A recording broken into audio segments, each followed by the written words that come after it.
In a small town in New York, there lived a young boy named Rohan. His spirit was as vibrant as the changing season, and his dreams were vast, stretching far beyond the confines of his quaint surroundings. Rohan was the kind of boy who would light up any conversation with his aspirations, whether it was about excelling in school, becoming a renowned scientist, or embarking on grand adventures.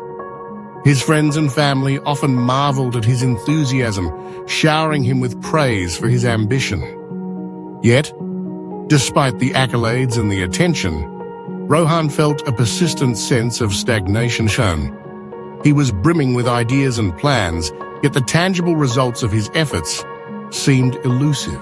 As the days turned into weeks and weeks into months, Rohan found himself caught in a cycle of verbalizing his dreams without making any significant strides toward achieving them. He would often find himself in conversations where he would passionately outline his goals, but when it came time to put in the work, he felt a peculiar heaviness in his chest.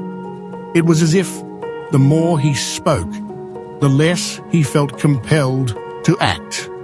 The praise he received became a double-edged sword, filling him with temporary joy while simultaneously dulling his drive. One day, feeling particularly lost, Rohan decided to visit the local temple, a serene place where he often sought solace. The temple was a sanctuary of peace, with its fragrant incense and the gentle sound of bells ringing in the distance. As he sat on the steps, lost in thought, he noticed Guruji, the wise old man who had been a fixture in the community for as long as anyone could remember. Guruji had a way of observing people that made them feel seen, yet he rarely spoke unless he had something profound to share. As Rohan sat there, Guruji approached him, a knowing smile on his face. He had been watching Rohan for some time and had noticed the boy's struggle between his dreams and his reality. "Rohan," he began, his voice gentle yet firm, "why do you share your dreams so freely when you have yet to see them realized?" The question struck Rohan like a bolt of lightning. It was a simple inquiry, yet it cut to the core of his being. He had never considered the possibility that his incessant chatter about his aspirations might be hindering his progress. He began to reflect on the countless times he had spoken about his goals, only to find himself in the same place year after year. Guruji, sensing Rohan's internal turmoil, shared a story that would change the course of Rohan's life. "Let me tell you about Dev," he said. Dev was a farmer in our village. He had a dream of owning a vast expanse of land, but instead of talking about it, he worked silently. Day after day, he saved money, bought small plots of land, and slowly expanded his farm. While others were busy discussing their plans and dreams, Dev was toiling away in the fields. People were curious about his success, but he simply smiled and continued to work. Rohan listened intently as Guruji continued. Dev understood that excessive talk could lead to discouragement from others and could drain his energy. He realized that every moment spent discussing his ambitions was a moment taken away from working toward them. When he finally achieved his dream, the villagers were amazed, but Dev simply said, "I let my actions speak for themselves." The story resonated deeply with Rohan, illuminating a path he had never considered. He understood now that he had been tricking his mind into believing he was making progress simply by talking about his dreams. Guruji's words echoed in his mind. Speak less, act more. It was a revelation that felt like a weight lifting off his shoulders.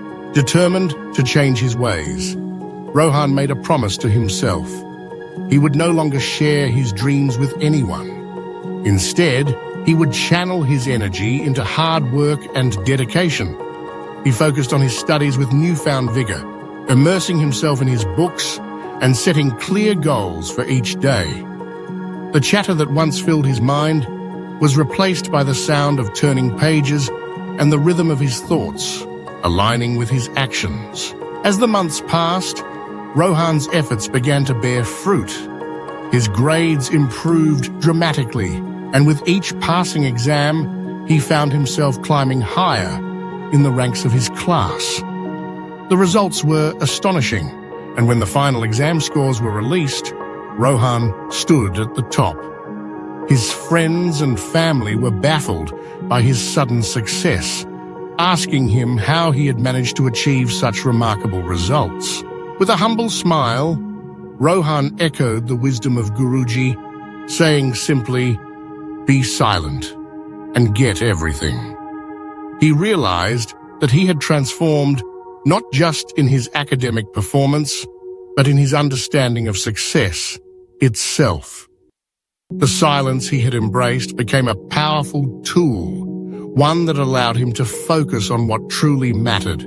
Years later, Rohan had blossomed into a successful entrepreneur, his dreams having materialized into a thriving business. He had learned the art of listening and observing, allowing his actions to inspire others rather than his words. He no longer felt the need to boast about his accomplishments. Instead, he let them speak for themselves. One day, while walking through his old town, Rohan noticed a younger boy sitting on the steps of the temple just as he once had. The boy was animatedly sharing his dreams with anyone who would listen. His eyes sparkling with ambition, but his future still uncertain. Rohan smiled knowingly, a sense of nostalgia washing over him. He approached the boy, remembering his own journey, and offered a simple piece of advice. Sometimes, silence is the most powerful tool. Speak less, work more, let your success make the noise. And in that moment, Rohan understood the true essence of success. It was not about the words we speak, but the actions we take.